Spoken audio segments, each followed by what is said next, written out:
Most leopard geckos don't tell you when something is wrong, and the smallest problems can lead to a domino effect which causes big problems later down the line if you don't see them.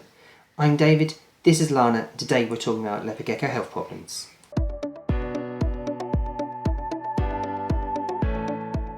So the first thing to think about is weight loss. This is the main way that you're going to be able to tell if there is a problem with your leopard gecko. Leopard geckos tend to have a standard weight. Once they get to adulthood, they tend to stick around a certain weight, which doesn't really change that much. It does change by a gram or two, but ideally you want to keep it within a 10% range. So when they get between 9 and 12 months, you want to kind of measure their weight every 2 weeks. If you see a sudden drop in weight, such as going from 80 grams down to about 72 or even 70 grams, that is a big concern. You need to really think about that and check their feeding history. If, for instance, they've not been feeding so much on mealworms lately, but feeding on more dubias or a few crickets, that could be a cause for concern because they might need fat content in order to keep their weight up, but it may be a sign of illness, and that's something to really consider. The other thing to do is to make sure that you're monitoring their weight over a long term. So you might get it that it starts at 80, then goes to 78, then goes to 76, then goes to 74. And at this point, if it's continually declined and it's not going up in those 2, 4, 6 weeks, then that's when you're going to have to get concerned. So making sure that you're keeping a record, and make sure you are keeping a record because it can be very, very easy to do. What you can have is that you can be sat there and you just go, oh yeah, it was fine last month. Oh, it was fine the month beforehand. You've not really remembered the correct weight because you assumed it was fine the previous month. So keep that record, get a logbook. I just want to say a big thank you to our community member, Vitamin Jess, who actually suggested this video. The next thing to look out for is the physical condition, so you're looking at visual cues that your leopard gecko is not doing very well. Now the first thing is to look at the thickness of the tail. A leopard gecko's tail should be about the same thickness as its neck. If it's thinner than that, then it means it's not keeping its fat stores, and that could be a problem. You'll probably find that the weight loss has actually been there, but you didn't realise it. Or it could be, especially if it's a breeding female, that it's putting everything it's got into its eggs and it's not eating as much as it should be. Now, that would be a concern, but there are other things that you need to look out for. So one of those is looking at the eyes. Leopard geckos, when they have vitamin A deficiency, their eyes can look rather poorly, so they can look a little bit more closed, a little bit more crusty.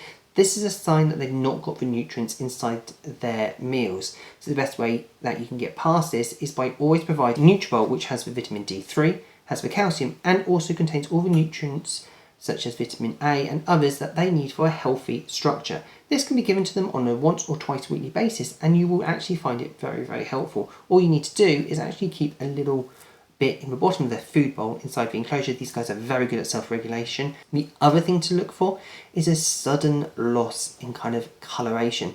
If these guys go dull and they stay dull and they're not shedding, then that can be a big sign. Now it could be that you've changed your nutrients recently, so if you use Nutribulk and then you change to a different supplement, that can actually change in colour, and that might not be so much of a concern, but it is something to watch out for. I would personally sit there and say don't switch from Nutribulk, but certainly keep an eye on the coloration of your leopard gecko, and also keep a monitor of when it last shed, because that can tell you if it's been like that for about 2 weeks. That would be a cause of concern. The third one is actually appetite changes. Now this is the one which most people notice because it's one of the most obvious ones, and it's when your leopard gecko stops eating.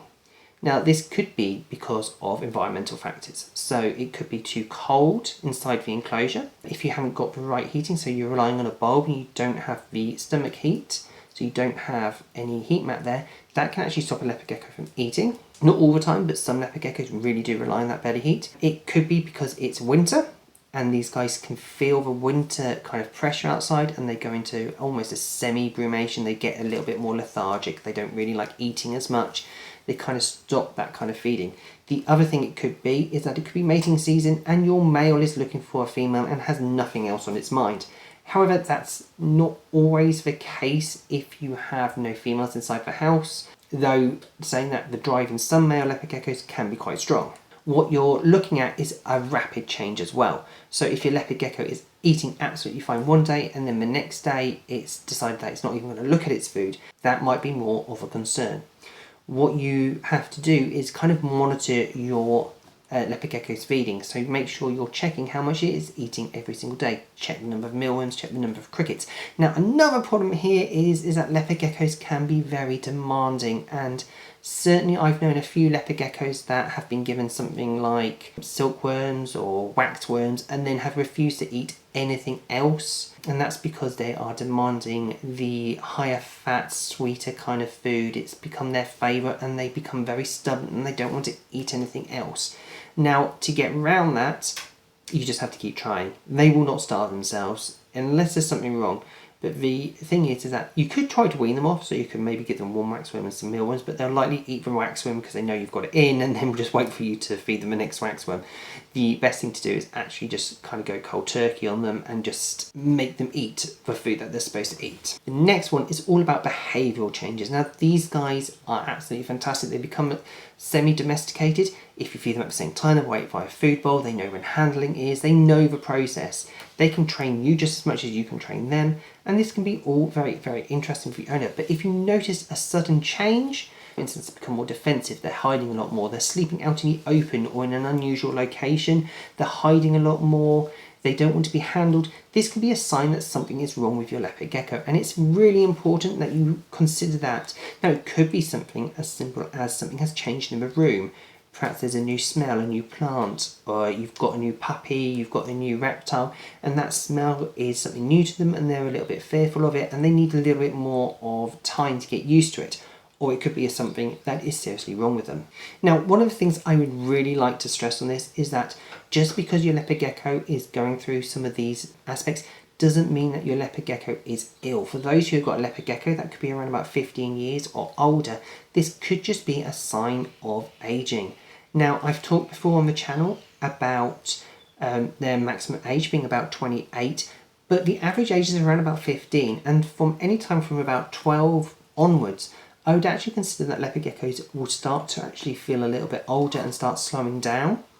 So they might not be as quick to run around, they might not be as energetic feeders, they might eat less, they might tolerate handling. Some of them will probably be a little bit slower for the handling. As they get older, they might just take life a little easier.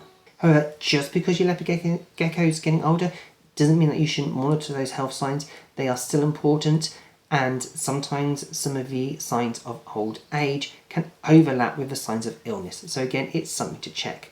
Now, if you do have a gecko and you are really concerned about it, the best thing to do is to take it to your reptile vet and have some checks. If there's anything in particular that you're concerned about, write it down, give it to the vet, and let them decide on the best course of action. If you want to know more about how old leopard geckos can live for, then don't forget you can watch our video on how old they live for up here. Apart from that, thank you very much for watching. Please remember to like, share and comment on the video and subscribe to the channel. Thank you very much, and bye for now.